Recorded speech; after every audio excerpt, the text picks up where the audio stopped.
Blood and Thunder #1 from Image Comics and Skybound introduces the reader to Bledsoe and her talking rifle Thunder as Metro One's best bounty hunter team. Is her world fascinating enough to hold your attention? Let's find out in 3, 2, 1. Welcome back to Comical Opinions. Let's not mince words here. Blood and Thunder #1 from Image is fine, but I'll be honest with you, it's forgettable. Benito Cereno's futuristic crime story inspired by a Robert Kirkman concept, and there's a letter in the back of the issue to explain how he came up with the idea, is serviceably constructed and visualized, but it reads like, to be honest, a Judge Dredd knockoff. This series might be worth continuing if the second issue is stronger, but the first issue won't hook you. But you know what? Let's talk about the pros and cons and you can make up your own mind, and let's see if you agree with me or not. Let's start with the positives, beginning with what's great about Blood and Thunder #1. Benito Cereno takes Robert Kirkman's kernel of an idea, and it's a really tiny kernel, again, read the back page if you want to know more about it, and spins it into a story that feels full and ripe with potential. The world is very fully realized. There's a lot of detail, you get all the characters, you get an effective world-building setup issue. Beyond the art, which we'll talk about in a second, Blood and Thunder #1 is notable in that it builds that complete world in a very short period of time. So without doing a whole lot of exposition or preface pages or what have you, you get a full, complete picture that really pulls you into the world and makes you a part of the surroundings. So what's not great about Blood and Thunder #1? It always comes back to the basics, and if everybody would just stick to the basics, we wouldn't have some of these problems, but we have them here. Cereno builds the world and Blood's character pretty effectively, especially in the single issue size that we've got here. It's not oversized, it's not double sized, so it happens pretty quickly, but very well done. But world building and character building are not a substitute for a good hook. What does Blood want in her life to motivate whatever challenge is getting ready to pop up in a subsequent issue? What does she have to do to reach her goal? What's standing in her way? Cereno gives you plenty of time to flesh out the world, help you understand the characters and the neighborhood and how everything works, which is all fantastic, but there's nothing there to invest in Blood as the main character and her journey, because in short, she doesn't have a journey, not yet. So if you expected the reader to get hooked just because the world building is so fantastic, it doesn't work that way.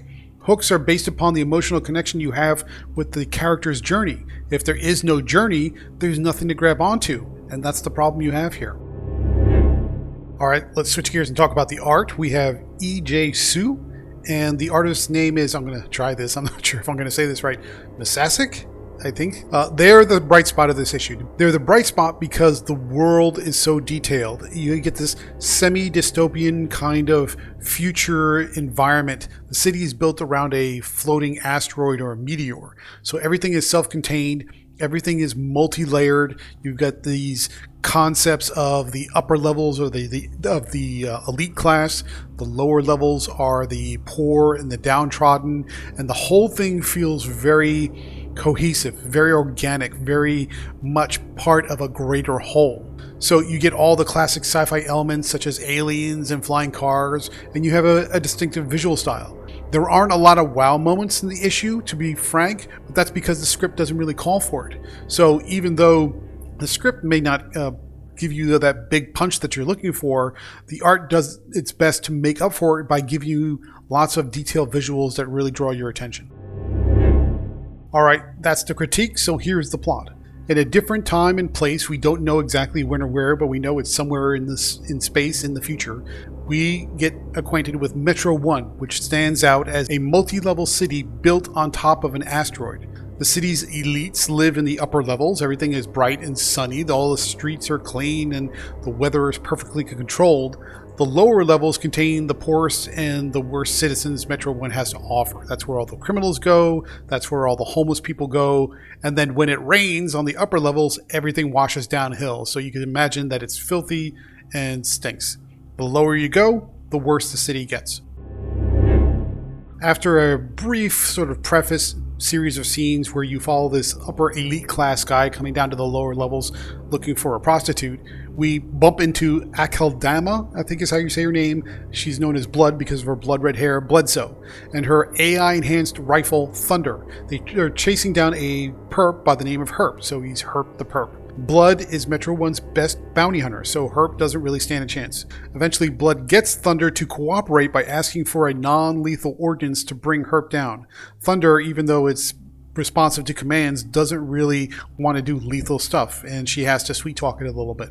Why are they going after Herp? He is trafficking in what they call dangerous contraband. In this case, it's a stack of books that speak of ancient myths and gods, a form of Bible, if you will. Blood eventually brings Herp the Perp into the police station, and she has a long chat with the chief of police, a man Blood has known since she was a child. There's sort of a father-daughter type relationship there. He explains Herp was brought in because the books are considered illegal.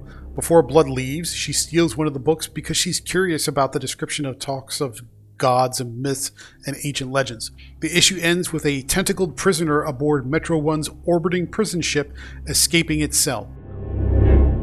Final thoughts, what do we think about Blood and Thunder number 1? It's a perfectly serviceable setup to introduce readers to Metro One's best bounty hunter and her talking rifle.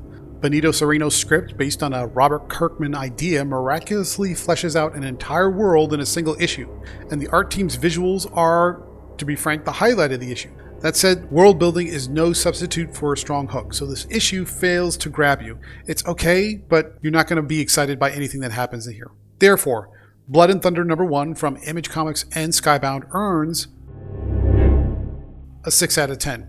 It's an okay issue. Technically speaking, there's nothing wrong with it.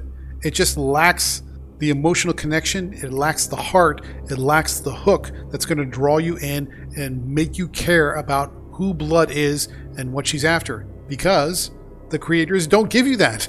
So if they're relying on the reader's patience to say, oh, just give it some time to unfold, you've got to stick with it, you have to be patient. Not when you're paying cover price on a monthly basis. The first issue has to grab you every single time. So that's where we are. But what do you think? Am I being too picky? Am I not giving this issue enough credit for just the great art and the great world building that happens in here? Is that enough for you? Let me know in the comment section. I want to hear your opinion about that. So thank you very much for joining, and stay tuned through the outro for more reviews just like this one.